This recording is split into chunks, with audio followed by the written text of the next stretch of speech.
Bonjour, je suis Alexandra Bucure, orthophoniste au centre de référence maladies rares MAFAS en service de chirurgie maxillofaciale et plastique à Necker. Bonjour, je suis Aurélie Royer, orthophoniste du centre référent maladies rares Spraton, hébergé par le service de pédiatrie générale et maladies infectieuses de l'hôpital Necker. Aujourd'hui, nous allons vous parler de la prise en soin orthophonique de l'enfant porteur d'une séquence de Pierre Robin. Lors des premiers jours et mois de vie des bébés porteurs de séquences de Pierre Robin, la prise en charge orthophonique consiste en un accompagnement parental de ses parents pour les aider à comprendre et à s'adapter aux troubles de succion-déglutition de leur bébé. Aucun des bébés porteurs d'une séquence de Pierre Robin ne parvient à être alimenté au sein. Certains pourront être totalement autonomes au biberon, voire partiellement, mais cela nécessitera quelques adaptations auxquelles nous allons former les parents. Ces adaptations consistent dans un premier temps au choix de la tétine. Nous recommandons l'utilisation d'une tétine molle en caoutchouc qui aura été préalablement bouillie pour qu'elle soit ramollie. Donc cette tétine est molle pour limiter l'effort de succion du bébé. Elle est avec une base large qui permet d'avoir un enserrement labial efficace et une tétine qui va être longue pour bien accrocher la langue et réussir à l'horizontaliser. Si besoin, on pourra également agrandir le trou de la tétine pour faciliter l'écoulement du flux de lait. Le but de tout ça est vraiment de limiter l'effort de succion demandé au bébé. Pour les bébés porteurs d'une orthèse palatine, nous préconisons l'utilisation d'une tétine qui devra être fine, étroite et courte. Le deuxième point d'adaptation va être celui de la posture du bébé, où là, on va accompagner le parent pour l'adoption d'une posture sécuritaire, où le bébé va être placé face à son parent pour qu'il reste actif pendant la tétée et non pas qu'il s'endorme lové au chaud dans le bras de son parent. Cette posture sécuritaire aussi vise à vraiment avoir le dos du bébé qui va être droit, la tête dans l'axe du corps et le menton orienté vers le sternum pour deux objectifs qui va être de lutter contre l'effet de la glossoptose et limiter le risque de fausse route. Enfin, on va pouvoir tester avec les parents la texture du lait pour qu'elle ne soit ni trop liquide ni trop épaisse, pas trop liquide pour limiter le risque de fausse route et en même temps suffisamment épaisse pour que le bébé ait le temps de déglutir son bolus de lait et en même temps que la texture ne soit pas trop épaisse pour qu'elle parvienne quand même facilement à s'écouler dans la tétine. Donc certains bébés parviendront à être totalement autonomes au biberon via ces différentes adaptations. D'autres, au contraire, ne le seront que partiellement. Et donc là, il faudra recourir à un soutien nutritionnel temporaire entéral via une sonde nasogastrique. Et donc là, l'accompagnement orthophonique consiste en une guidance parentale pour aider le parent à prendre en main cette technique, à l'accepter et à la réalisation de sollicitations orofaciales. Ces troubles de succion-déglutition néonataux mettent à mal les compétences nourricières du parent. Donc le fait de former les parents à la réalisation de ces sollicitations orofaciales vont les aider à reprendre cette place d'acteur principal dans ces temps d'alimentation non ordinaires de leur bébé. Ces sollicitations orofaciales, elles ont également pour objectif de venir stimuler les réflexes oraux qui vont aider à optimiser les prises alimentaires et, on l'espère, à aboutir à une croissance mandibulaire. Une étude va être menée dans les mois à venir pour prouver l'efficacité de ces sollicitations orofaciales. Les sollicitations orofaciales auxquelles nous allons former les parents vont se passer en plusieurs temps. Le premier temps consiste en l'installation du bébé en enroulement face à son parent pour faciliter le lien parent-enfant et les échanges entre l'enfant et son bébé. Ensuite, on commencera les massages par des massages distaux des pieds et des mains afin de venir stimuler ces zones distales qui seront les premières parties du corps que le bébé va venir mettre dans sa bouche et permettre une approche progressive du visage tout en favorisant le développement du schéma corporel. Lorsque nous réalisons ces sollicitations orofaciales ou que le parent les réalise sur son bébé, on va également aider le parent à être attentif aux signes du bébé et bien sûr, si le bébé présente des signes d'inconfort ou de refus, nous arrêterons les sollicitations faciales en refaisant la dernière sollicitation qui avait été acceptée pour finir sur une touche positive. Et à chaque fois qu'on reprend les sollicitations, on redémarre du début. Après les massages distaux, on passe aux massages péribuccaux pour solliciter les réflexes oraux, tels que le réflexe d'orientation, de fouissement, des points cardinaux, le réflexe de Hooker, et renforcer l'efficacité de l'orbiculaire des lèvres. Si le bébé est d'accord, on enchaîne par des mobilisations de la mandibule et des massages intrabuccaux qui vont venir solliciter les réflexes d'avancée, de rotation de la langue et aussi bien horizontaliser cette langue, la placer en gouttière et favoriser une mobilisation vers l'avant de la mandibule. À la suite de ça, on pourra faire sentir le lait au bébé et lui proposer son biberon. À la suite de ces 0,4 mois, l'accompagnement orthophonique va se poursuivre à distance et aux alentours des 4 mois, on a une étape charnière qui est celle du début de la praxie à la cuillère. Les bébés qui ont des séquences de Pierre Robin sont des bébés que l'on diversifie tôt à la cuillère, d'abord par des bouillies de lait, puis des petites compotes et des purées. Et donc là, on va pouvoir intervenir pour guider le parent sur l'installation du bébé, dans les bras, puis dans le transat, la chaise haute, pour que les appuis du nourrisson soient les meilleurs possibles.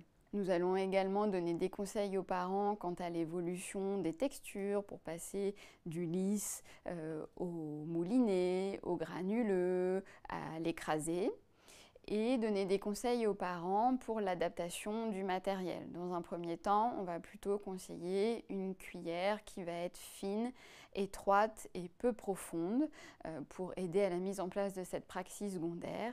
Puis progressivement, la taille de la cuillère va pouvoir être agrandie pour s'adapter à la taille de la bouche du bébé qui grandit et aussi à l'autonomie du bébé qui va se développer. On va pouvoir progressivement rendre acteur ce bébé en conseillant par exemple les press-spoons qui seront une grande aide.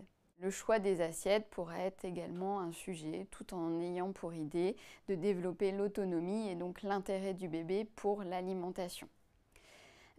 Enfin, on va conseiller le parent pour développer aussi les capacités alimentaires du bébé concernant la prise des liquides pour évoluer du biberon à la baby cup, à la tasse à anse, à la paille, puisqu'on doit toujours avoir en tête qu'il y aura cette chirurgie, la véloplastie intravélaire aux alentours de 8 mois.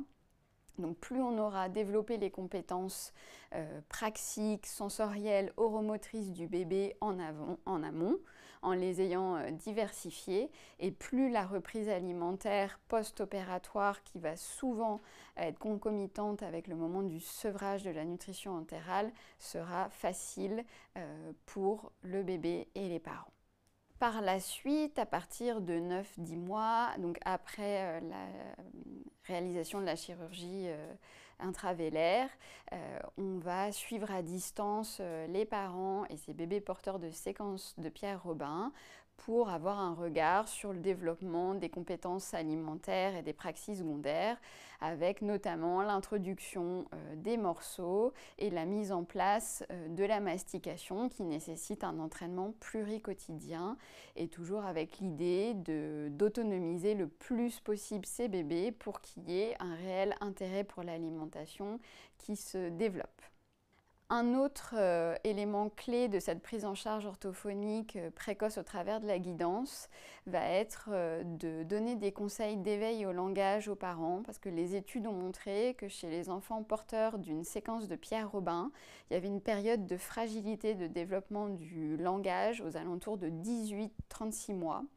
Donc c'est important de donner des conseils dès les premières semaines de vie et mois de vie aux parents pour que dans leur pratique parentale au quotidien, il y ait un bain de langage qui soit stimulant. Donc là, on va donner des conseils pour le langage adressé à l'enfant, aux parents, pour qu'il parle à son enfant dans le quotidien, en se mettant à sa hauteur, en ralentissant son débit de parole, en variant ses intonations, en nommant toutes les actions qui sont faites, les parties du corps dans le bain, le nom des vêtements, et puis donner aux parents l'habitude dès le plus jeune âge de regarder des livres avec son enfant, de chanter avec lui, de faire aussi des petits jeux de bouche. Je vais maintenant laisser la parole à Alexandra pour vous parler de la suite de la prise en charge de l'enfant porteur d'une séquence de Pierre Robin. La poursuite du suivi orthophonique hospitalier s'organise sous forme de consultation annuelle. Les enfants sont reçus avant 3 ans avec un suivi qui s'organise plutôt sous forme d'accompagnement parental et après 3 ans, un bilan orthophonique donc annuel une fois encore avec la présence toujours de la famille pour un bilan plus complet. Ce rendez-vous permet de surveiller le développement de la parole, des fonctions romiofaciales et de la compétence vélopharyngée notamment. En effet, une insuffisance vélopharyngée peut persister malgré la fermeture complète de la fente vélopalatine.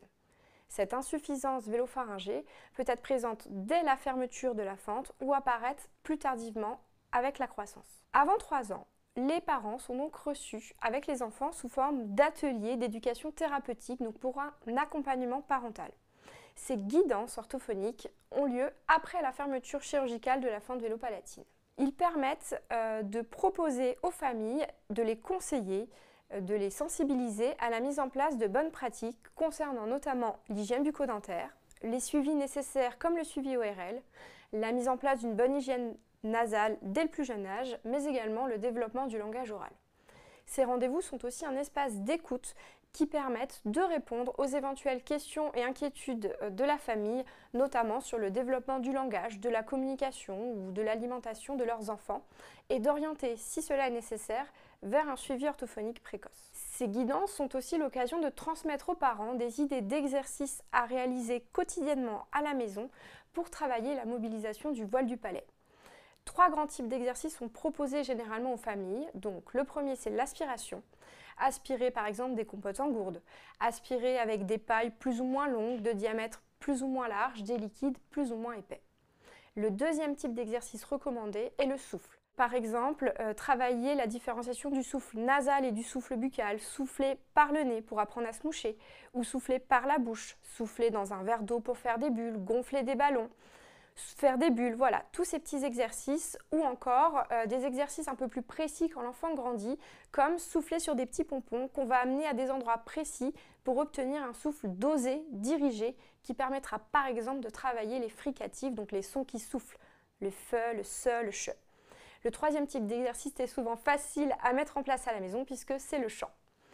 Toutes ces activités doivent être ludiques, variées pour obtenir finalement la participation de l'enfant et surtout facile à intégrer dans le quotidien déjà bien rempli des familles. Tous ces exercices finalement visent à obtenir une pression intrabuccale, donc une pression suffisante dans la bouche pour former les sons du français.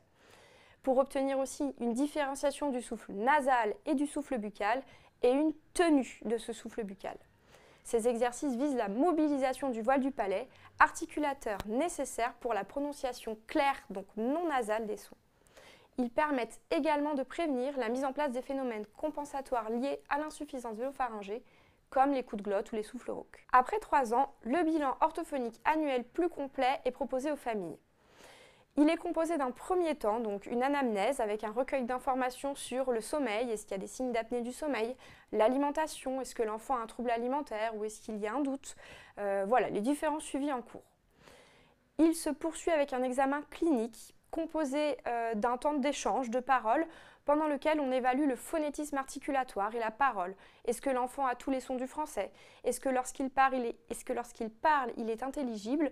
Et est-ce que si jamais il y a une intelligibilité, est-ce que celle-ci est liée au voile du palais ou à autre chose? Il y a également un temps d'observation intrabuccale pendant lequel nous allons vérifier l'anatomie vélaire, le fonctionnement vélaire et l'hygiène bucco-dentaire notamment. Cet examen clinique est complété par un test au miroir de Glatzel, donc un petit miroir métallique que l'on passe sous le nez de l'enfant pour évaluer une éventuelle déperdition nasale pendant la prononciation de certains sons et de certaines phrases. Il est complété par un examen objectif de la compétence vélopharyngée lorsque cela est possible, à l'aide par exemple d'une nasométrie ou d'un aérophonoscope en fonction des appareils disponibles dans les services. Ce bilan est donc l'occasion de faire une observation complète des fonctions oromyofaciales sur l'articulation, la déglutition, la ventilation, la phonation et le positionnement de la langue pendant ces différents temps. En fonction des observations réalisées pendant ce bilan, il peut être indiqué une rééducation orthophonique qui s'organisera, si cela est nécessaire, proche du domicile de la famille. En général, les indications orthophoniques concernent la compétence vélopharyngée, donc avec la mise en place d'exercices de souffle, d'aspiration, selon une progression finalement progressive, adaptée et spécifique selon les patients. Ou alors, elle peut concerner également une rééducation des fonctions oromyofaciales, donc comme je le disais, le positionnement de la langue pendant la déglutition, l'articulation, la ventilation.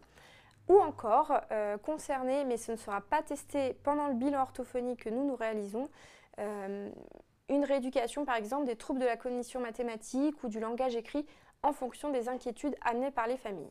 Enfin, selon le degré d'insuffisance vélopharyngée, son importance et son retentissement sur l'intelligibilité du patient, une chirurgie secondaire du voile du palais pourra être indiquée. Cette chirurgie sera indiquée après une rééducation orthophonique régulière et intensive d'au moins 6 mois et évidemment discutée en équipe pluridisciplinaire. Ce qu'il est important de retenir, c'est qu'après cette chirurgie secondaire du voile du palais, il est important de débuter une rééducation orthophonique environ 2 à 3 mois post-opératoire, donc une fois que le voile a fini de cicatriser, afin de soutenir les résultats obtenus par la chirurgie et surtout permettre, lorsque c'est nécessaire, de désautomatiser les phénomènes compensatoires ou simplement de reprendre les exercices de mobilisation vélaire, d'assouplissement vélaire ou simplement un travail un peu plus global des fonctions oromyofaciales.